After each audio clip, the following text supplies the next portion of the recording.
আজকে আমার সাথে যে এইরকম হবে আমি কিন্তু আগে বুঝতে পারিনি।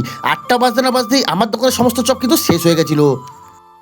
অনেকদিন বাদে কিন্তু আজকে আলু কাবলি মেখে নিয়েছিলাম, আর সেটা খেতে খেতেই কিন্তু দোকানের সমস্ত কাজ সেরে ফেললাম। এরপরে কিন্তু বিকেলে দোকানে এসে দোকানটাকে গুছিয়ে নিয়ে ঝাড় দিয়ে জল দিয়ে কাজে লেগে পড়লাম। ভিডিওটা পুরো দেখার আগে তোমাদের কাছে অনুরোধ করবো, তোমরা কে কোথা থেকে আমার ভিডিওটা দেখছো প্লিজ লাইক মেরে একটা কমেন্টে জানিয়ে দিও, তাহলে কিন্তু আমি পরের ভিডিওটা বানাতে আরও মোটিভেট হবো।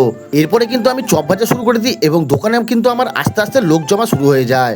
আমি মোবাইল দিয়ে ভিডিও করছি বলে এখান থেকে তো কেউ বলে উঠলো, দাদা তুমি এই ভিডিওটা করে কি করবা। আমি তো মজা করে তাদেরকে বললাম যে আজকে আমি তোমাদের ভিডিওটা করলাম, এটা কিন্তু আমি থানায় দিয়ে দেবো। কিন্তু দুঃখের বিষয় কিছুক্ষণের জন্য কিন্তু বৃষ্টি নেমে গেল এবং সমস্ত দোকান ফাঁকা হয়ে গেল। এরপরে বৃষ্টি কমতেই কিন্তু দেখতে পাচ্ছ দোকানে কিন্তু প্রচুর মানে ভিড় হয়ে গেল এবং আমি আর আমার বাবা কিন্তু চপ দিতে দিতে পুরো হাঁপিয়ে গেছি। যেহেতু কিছুদিন আগে বৃষ্টি হয়েছিল তাই ঠান্ডা থাকার কারণে আজকে কিন্তু গরমের কষ্টটা অতটা হয়নি। রাত্রির 8টার মধ্যে যে আজকে এইভাবে সমস্ত চপ বিক্রি হয়ে যাবে সেটা কিন্তু আমি আর আমার বাবা কখনোই ভাবতে পারিনি।